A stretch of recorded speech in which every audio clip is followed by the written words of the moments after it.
Olá, galerinha! Vamos para a aula 19. Vamos falar sobre campos vetoriais. O que é um campo vetorial? Campo vetorial é uma função que associa a um ponto do plano ou do espaço um vetor, também no plano ou no espaço, tá certo? Então, se eu estou aplicando num ponto aqui de duas coordenadas, eu vou ter um vetor de duas coordenadas. Se eu aplicar num ponto de três coordenadas, eu vou obter um vetor de três coordenadas, certo? Então é isso. Você tem aqui uma função que pega um ponto do plano e te dá como resposta um vetorzinho aqui associado a ele. Tá certo? Isso aqui é um campo vetorial. Você tem um sem número de notações para descrever um vetor, tá? Os físicos gostam muito da notação IJK, né, que você tem os vetores unitários, né, nas direções dos eixos coordenados. Então o I é um vetor unitário na direção do eixo X, o J na direção do eixo Y e o K um vetor unitário na direção do eixo Z. Então você pode escrever um vetor como sendo A vezes I mais B vezes J mais C vezes K. Essa é uma notação. Há quem use a notação de ponto sem distinguir, né, se está falando de vetor ou de ponto. Então esse mesmo vetor teria coordenadas A, B e C. E há ainda quem, para diferenciar, coloque como uma coluna. Tá? Esses três estão falando da mesma coisa, tá? Estão falando de um vetor.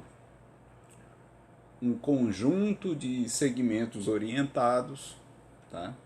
Que podem ser representados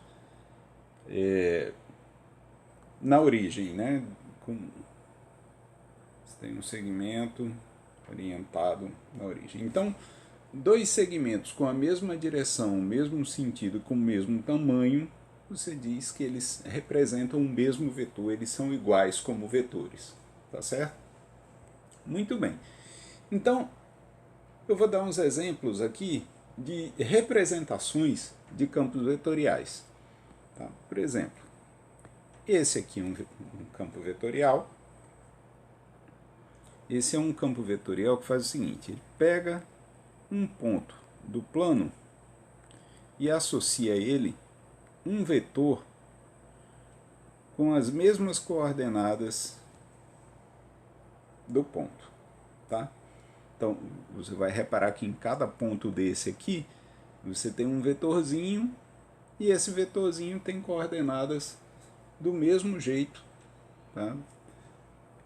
Do ponto. Então, para cada ponto, você tem um vetorzinho apontando do mesmo jeito. Para que servem campos vetoriais? Eles têm uma aplicação muito grande em fluxo, tá?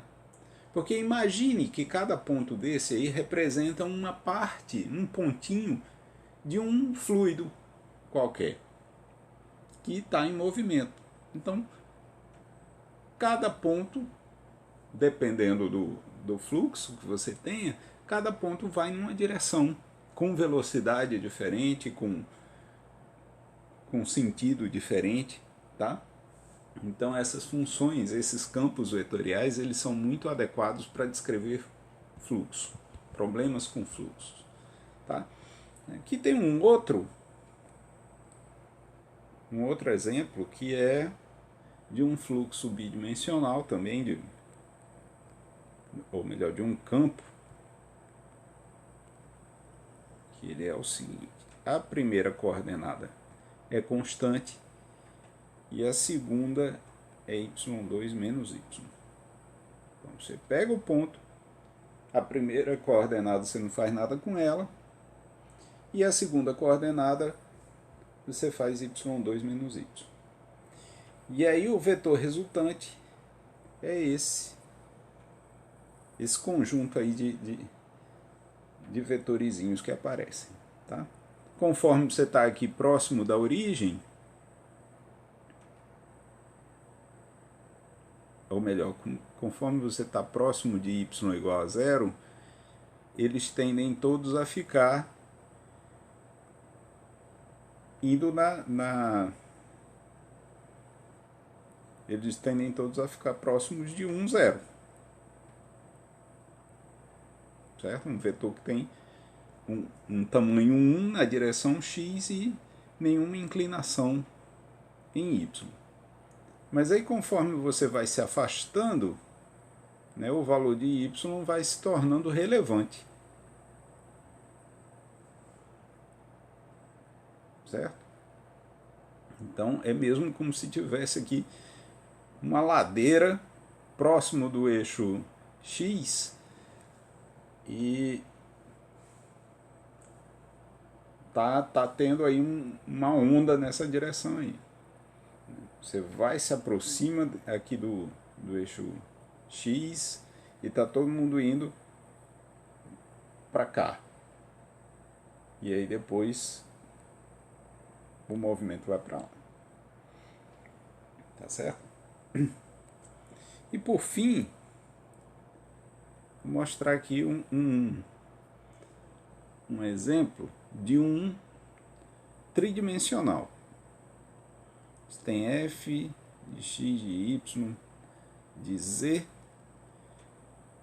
dado por isso aqui. Isso é y mais e na primeira coordenada, x mais e na segunda e x mais y na terceira. Então, esse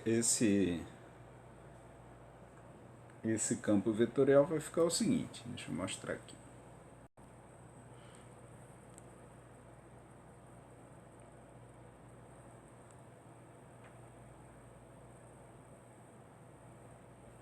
Você vê, é um cubo, né, uma parte aí, um cubo, que ele está mostrando como é que estão os vetorizinhos dentro desse cubo. Bacana, né? É isso aí. Até a próxima.